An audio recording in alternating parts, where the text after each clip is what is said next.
energy meeting that I had to attend, where it was only the Countryside Alliance present, fighting for farming communities against the energy companies paying for the land that you farm, to erect large-scale solar farms, wind farms and hideous steel pylons to deliver their agenda.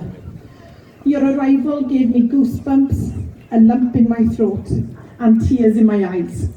One of the energy company's members of staff, who's obviously in a huff over your arrival, shrugged your arrival off, asking why farmers were making such a show of things.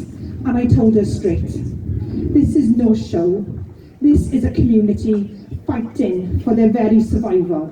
The community you need to deliver your projects that you want to deliver. Without the farmers, you might as well not be here yourself. I heard one politician say to another lobby group, you need to make more noise. Look at the farmers here today. You need to make yourselves seen. And that came from a senior politician. So please, do not think that your time here is wasted. You are making a stand for the food producers in Wales and the UK, for the environment, for the communities you live in. And I want to take this opportunity to commend the Digon campaign group for the way that they have developed and progressed to being a lobby group that has the attention of politicians, the media and the very so important public. Supporters, you can hold your head high, and I take my hat off to you all standing here before me today for your determination, but most of all for your patience. In the last 18 years of my career with the Countryside Alliance, I have never experienced such distance between the government and the countryside, both in Cardiff and in Westminster. I have never experienced such disengagement from governments. What we have is two governments doing things to the countryside and not for the countryside, and this has to change. We have for some time now consistently asked both the Welsh Government and UK Government to listen to us. We can see what's coming. The writing is on the wall. We have governments who look at farmers and other land managers as being the problem. Open your eyes. We are the solution. You might not want to admit that, governments, but you do know it. The farming, wildlife management and environmental management sectors are so intertwined. Stop classing them as separate entities working against each other. This perception is no longer working with the general public. The tide is turning. The general public are beginning to understand farming in the countryside far better than some politicians. Everyone here today and beyond this rally, across the sand and the streets of LLandudno and beyond, benefit from farming. Whether that has been able to whether that has been able to access nature, the countryside, to eat great Welsh and British produce, or to use the same place that the farmer uses to keep them going, the same pub, the village shop. The contribution from agricultural sector goes much further than producing food, but it is the production of food that pumps money into the local economy, and no matter what your diet is, it is essential to your daily living. We are losing thousands upon thousands of acres of grazing land to large-scale projects that can only be described as greenwashing. But what hope have we got when Welsh Government buy land themselves to plant trees to offset carbon emissions, for example in Dublin, buying up land to plant trees, good agricultural land to offset their vehicle usage.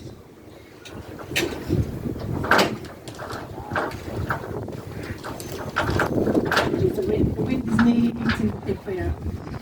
I'm not opposed to green energy, but the wave of greed and not need sweeping through Wales at the moment is alarming.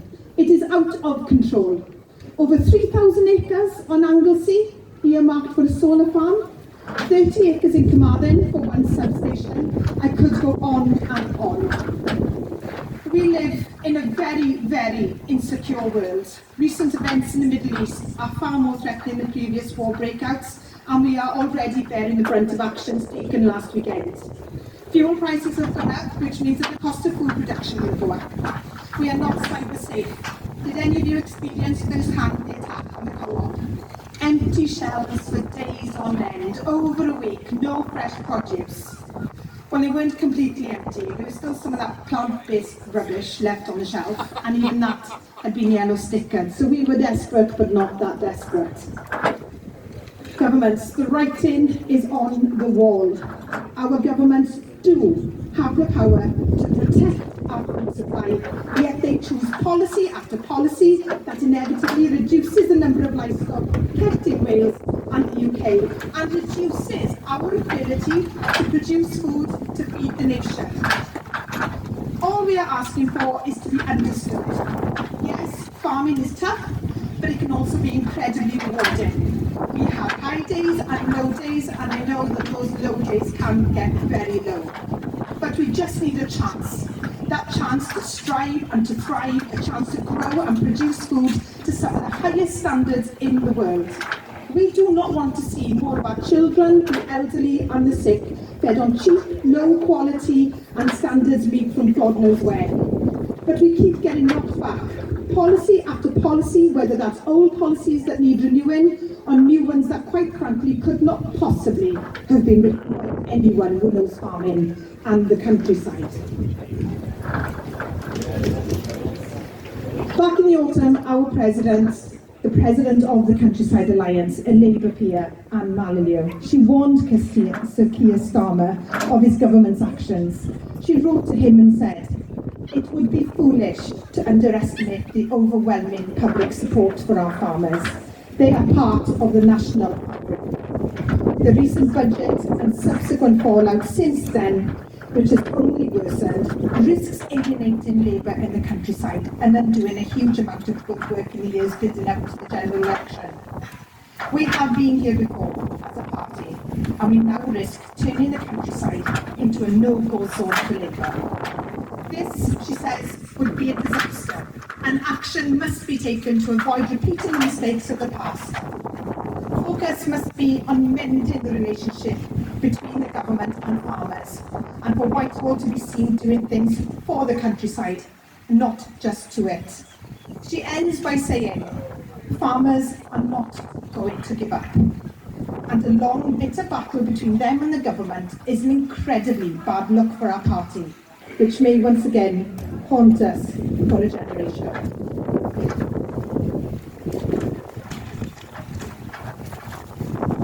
You'll be pleased to know this is my last page. When my 5-year-old boy says to his dad and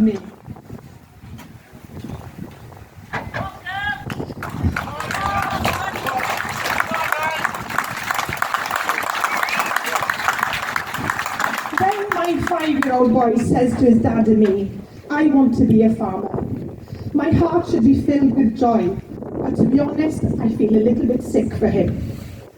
Will this young boy, who is only 5 and has already spent a lot of his childhood farming with us, slamming and carving in all weathers, which doesn't put him off, will he get the chance?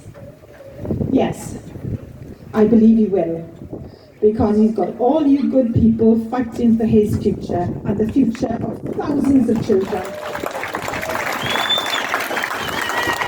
Not just those kids who farm, but the kids of the local businesses that depend on the sector and the children who need to be fed safely and plentiful across the nation. I'm standing here before you today, and I do not see a sector that's beaten. I see a sector that is rising in many, many ways. Governments be warned, in the situation that the world now finds itself in, it is no longer listen to us. It is, I told you so. The next time my boy turns to me and says, "Mum, I want to be a farmer," after being here today in your company, I'll be telling him, "You will be a farmer, my boy. You will be."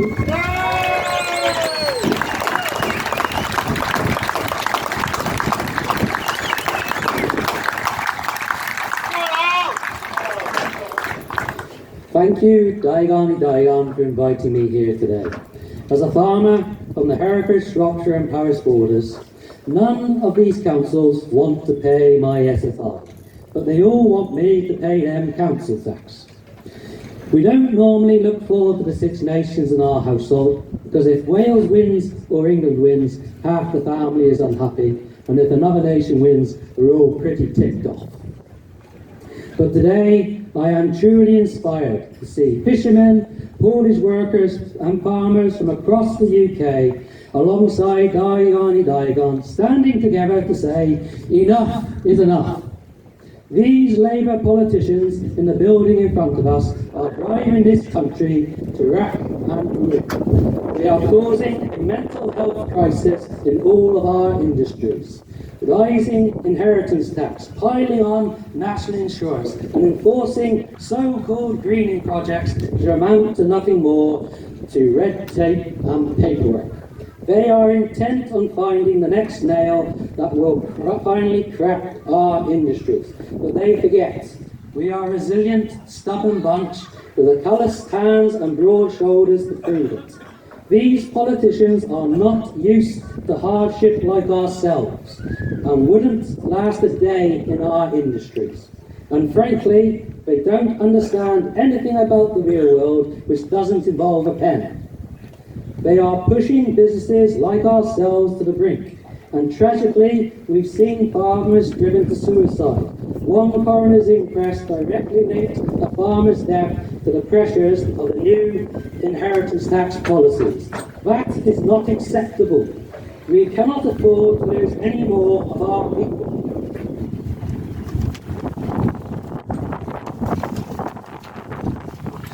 Luton is the final straw for me.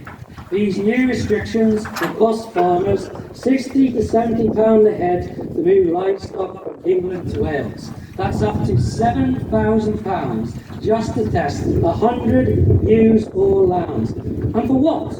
There is no tangible benefit to this policy. It will cost farmers millions, cripple livestock markets, harm breeding sales, and severely damage the rural economy. Not to mention the transport industry and all the livestock. The only people who stand to benefit from these changes are those charging to do the test. Everyone else loses. Even the vets don't want to be doing it.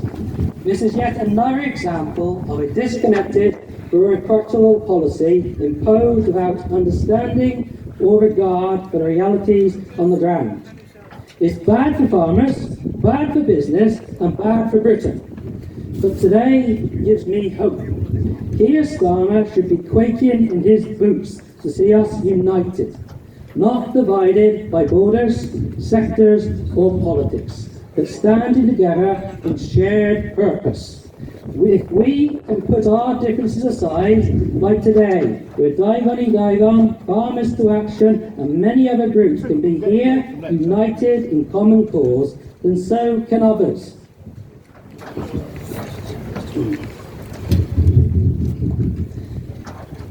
Go on, Alan.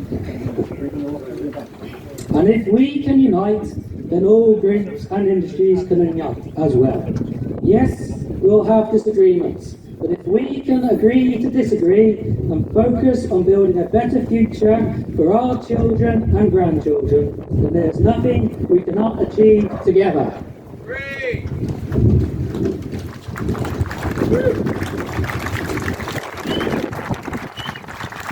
I know if we all pull together, we will win. Because not a single person in this crowd is giving up until we get what we came for. A Britain that works for the hard-working people of this country. Not for political agendas, not for unelected civil servants, and not for foreign interests, but for us. Those in Westminster should not be writing the rules for our industries when they've never worked a day in them. Fishermen and women should be writing the fishery policies. The haulage industry should write its own plans. And farmers in a world that desperately needs the things we have in abundance. Work ethic, common sense, skills, family values, loyalty and resilience, and above all, a sense of humour in times of tough. It is the time for us to lead from the front in a united voice to say, we are farmers backing Britain. For too long, we haven't had a voice, and from today, we are committed to making ours heard, so we can deliver what the people of Britain need.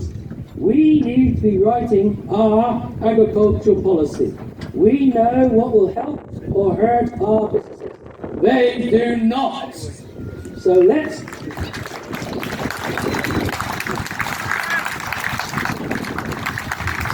continue to stand together, not just to make them listen, but to make them act. Thank you all for coming here today and inspiring me together. And thank you, Digon, for allowing me to speak.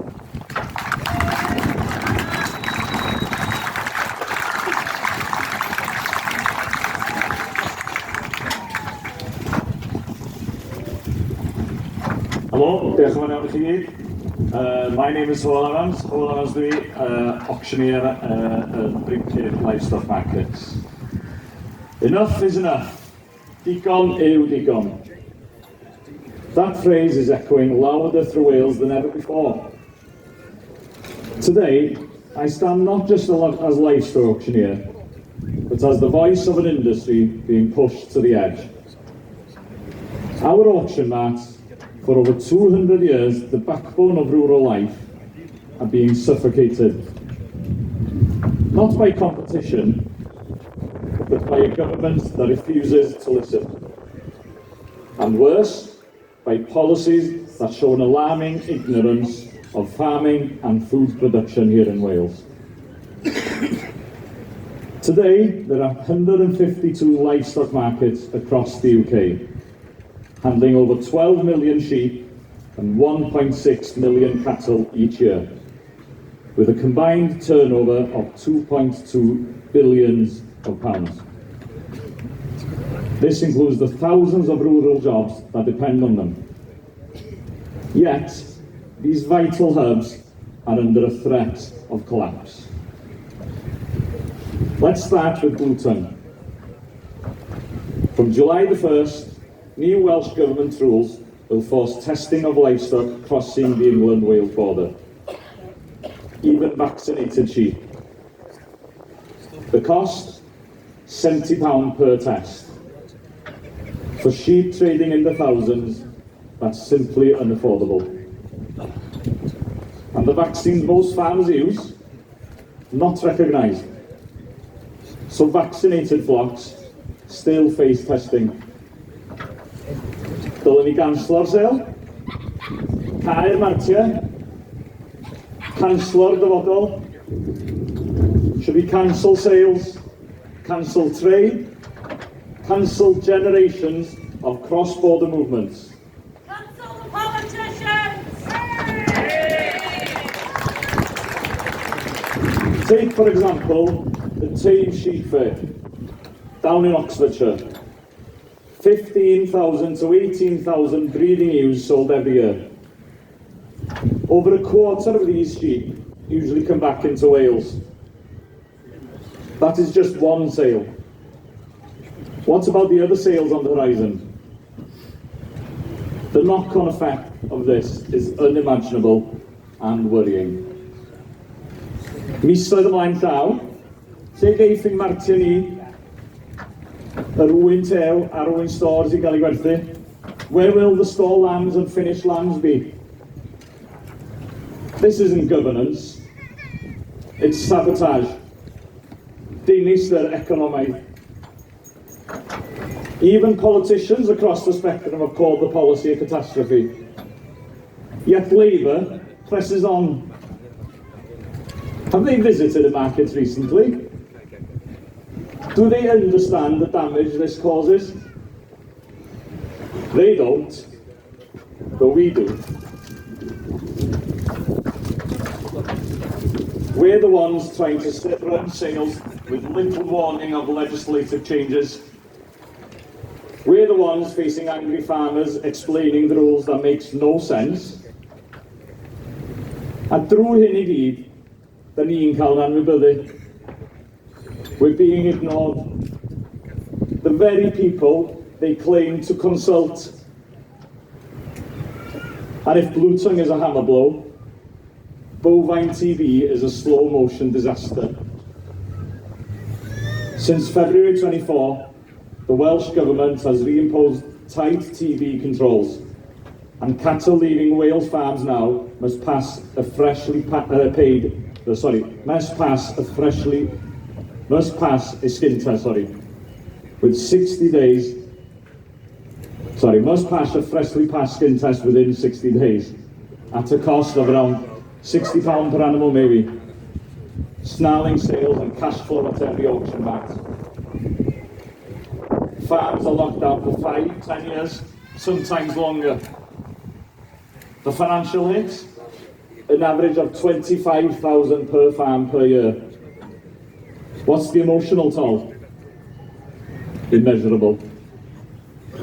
I've seen strong, experienced farmers in tears, not just for the loss of animals, but hopelessness of a policy that blames cattle while ignoring infected wildlife.